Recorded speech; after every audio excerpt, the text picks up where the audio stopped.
Makaguol ning balita ang mga bay. Patay ang 5 ka mga lalaki sa Panabo City, Davao del Norte human sila nalubong buhi sa bangag sa ilang gikoy-koy para unta mag-treasure hunting.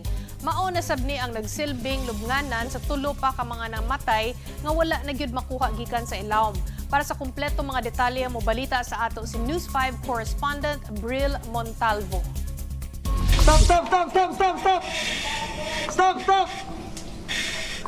Naglisod sa pagkuha ang mga kabomberohan sa patayng lawas na ining usa ka lalaki gikan sa usa ka bangag sa hilit nga bahin sa barangay Upper Likanan, Panabo City, Davao del Norte. Giila siya nga si Patriarca Pepe, 59 anyos, usa ka aktibong public school teacher. Nag-treasure hunting matud pa ang biktima kauban ang laing upat pa ka mga treasure hunters sa dihang natrap sila sa maong bangag. Okay, continue sir, down slow. Down slow.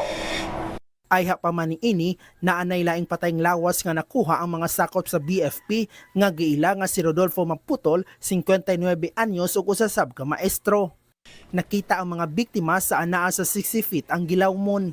Apan aduna pay laing tulo nila ka mga kaubanan ang wala pa makuha sa ilawom. Sumala sa otoridad, aduna matud pay nibuto sa ilawom hinungdan nga natrap sila. Gipahibalo sab karon sa BFP nga ilahan ang undangon ang pagkuha sa nahibiling tulo pa ka mga lawas sa biktima, sanglit delikado na sa makahilong kemikal ang ilawom sa bangag.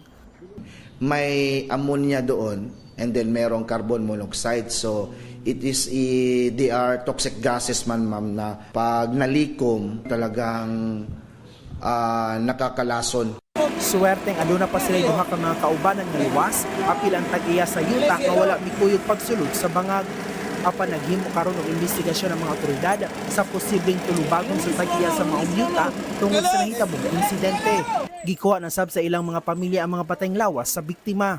Tungod sa insidente, gipahugta na sa mga otoridad ang pagbantay sa lugar aron dili na mausab ang trahedya. Para sa 1PH, Bril Montalvo, News 5, Mindanao.